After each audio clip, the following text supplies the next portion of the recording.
welcome to Social Work Herald, Professor Bipin Jojo. We know each other from 2-3 decades, and I personally know your contribution to the social work field, and you engages the social work issues in your work. To my viewers, I would like to tell that Professor Bipin Jojo is the Dean of Schools of Social Work of Tata Institute of Social Sciences. Professor Bipin Jojo is not only a teacher, he is a writer, field worker, still connected, rather more connected to the different communities across the country, right from Odisha to Chhattisgarh to many states almost. And he is a traveler by compulsion because he has so many commitment into the social work field. Welcome, Professor Jojo, to the Social Work Herald. We would like to discuss some of the new changes which is coming into the social work education, and how we should deal them and what are the way ahead. You know, it is being said that 21st century will have two major factors like demographic change and technology. And both we as a social science person and social work profession, how they are going to respond to this change. You know, I mean very simple language, that tribal societies now changed. Technology has impacted them. So what we are thinking, how our social work training modules will change, or our fieldwork ways will change, or during COVID like that we have a online fieldwork. So I just want to know that how to handle this situation where change is much faster than what social workers supposed to intervene. Thank you, Professor Bhatt. It's my honor and privilege to be part of Social Work Herald.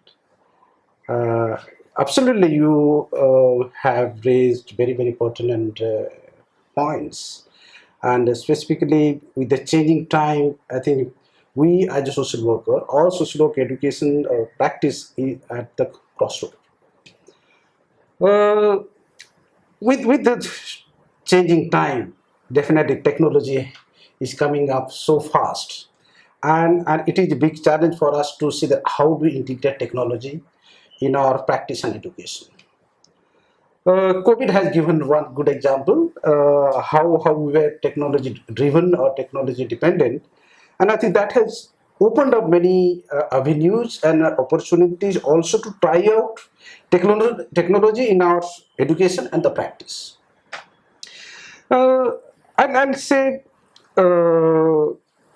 since I have been working or researching on tribal issues, and rightly you said that I have been traveling around the country, and I enjoyed traveling and learning from the field. And tribal community is one of the historically and culturally rich communities in the country, and also one of the important groups of people which social work profession or the social work education and the practice has been engaging and needs to engage. However, when I say that it is very important for us as educator and practitioner to engage on the tribal issues and tribal communities, what I have felt and what we are trying to do with our Dalit and tribal social work practice is that how do we contextualize the social work practice with these communities. The communities which have got a long history and culture, and the history and culture also partly incorporates some of the structural elements of the larger society. So without looking at the structure, without looking at the social systems, I think the social work practice or education, I think, cannot be contextualized. So whether with it is the whole perspective, the skills, I think needs to be contextualized whenever we are working with the tribal communities, and that is where we emphasize a lot on the perspective. How do you see the future of social work in this country?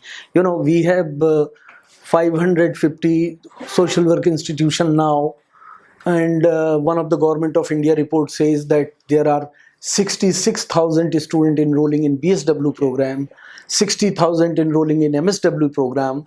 This is the All India report on higher education, All India survey on higher education, government of India report. So, do you think that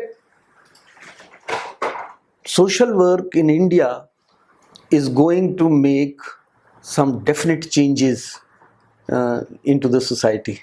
No, absolutely, as I said in the beginning, that social work profession and the practice education is at the crossroad. Um, it is changing, and society is changing, so our social work profession has to change. It has to adapt to the changing situation. Uh, New complexity, newer realities we are coming in, and so with the changing time, we have to change ourselves and adapt to the changing situation. Our knowledge system or our practice skills, definitely we have to imbibe new innovative skills and technologies. I think that's where the present whole discussion around how do we integrate technology into our practice and education. For one example, I would say, again, I'll take the example of say, tribal communities. Now, during the COVID time, we saw that how we could use technology either to work or to teach our students. Uh, but what happens that even if we are technology driven or technology dependent, that personal touch, okay, we are dealing with human beings, human Yeah, lives, yeah, yeah. and technology cannot replace that human touch. Okay. However, as we call ourselves professional education, social work as a profession, definitely we have to incorporate some of the skills and systems which will strengthen the profession.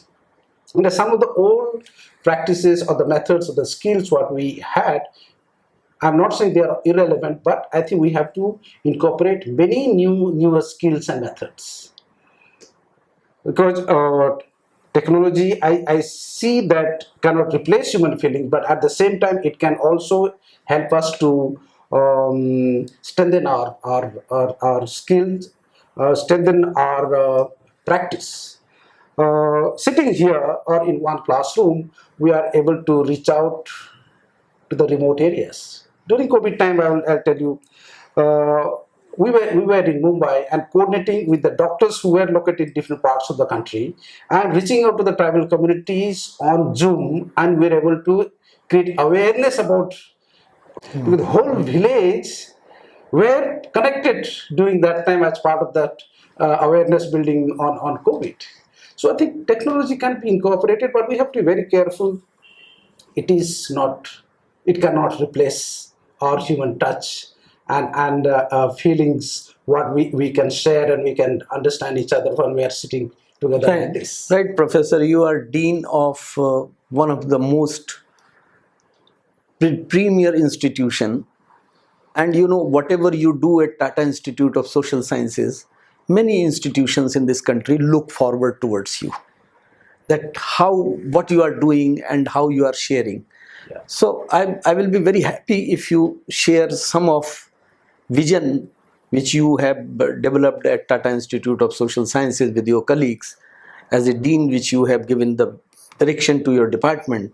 If you share some in terms of literature, fieldwork, research, whatever, for the newer schools of social work, I think that will be a great idea if you can share some of your thoughts. Okay, okay.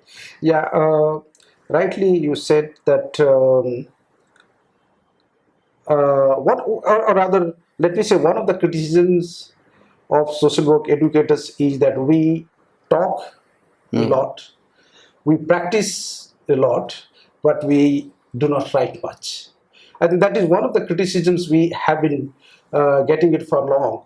And I think what we are trying to emphasize now, or I am emphasizing, is that our work, either it is whatever we are doing it as part of research, field action, or any other kind of community engagements, we have to write and publish, and so that we can share our work, our innovation, or our findings to the greater, larger fraternity, either it is in the academia or in the practice.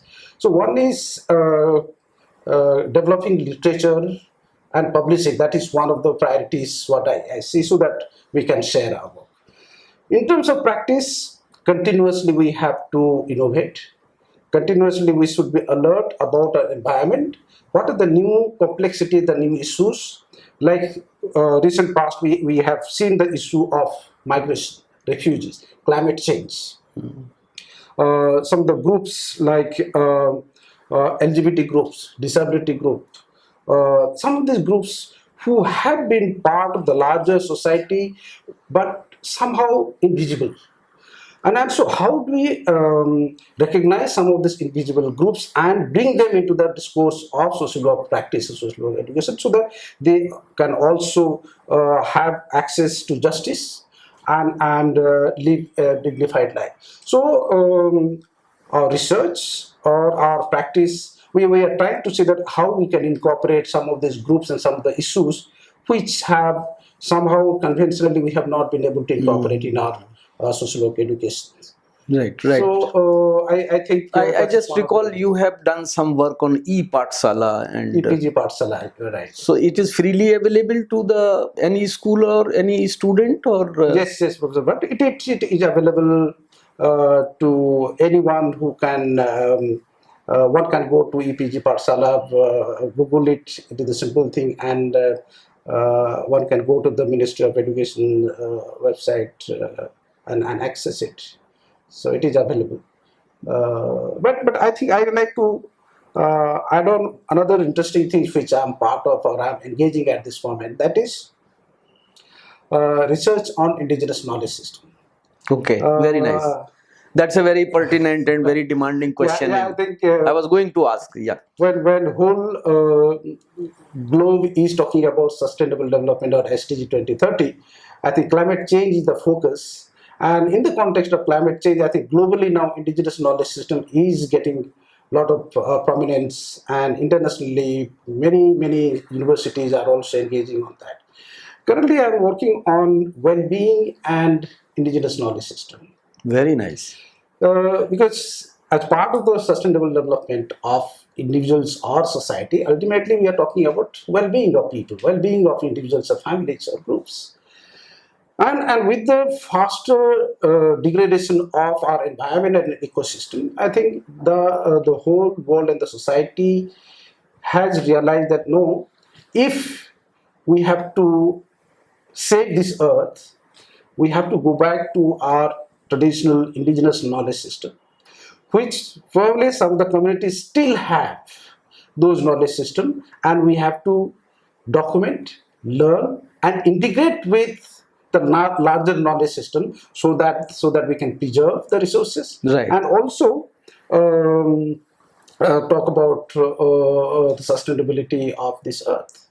So, as part of that project, we are trying to see that document the knowledge system, traditional knowledge system or indigenous knowledge system, with regard to their language, culture, education, with regard to livelihood, and land management system, land and water management system, which are very pertinent part of their well-being of indigenous communities or any rural communities.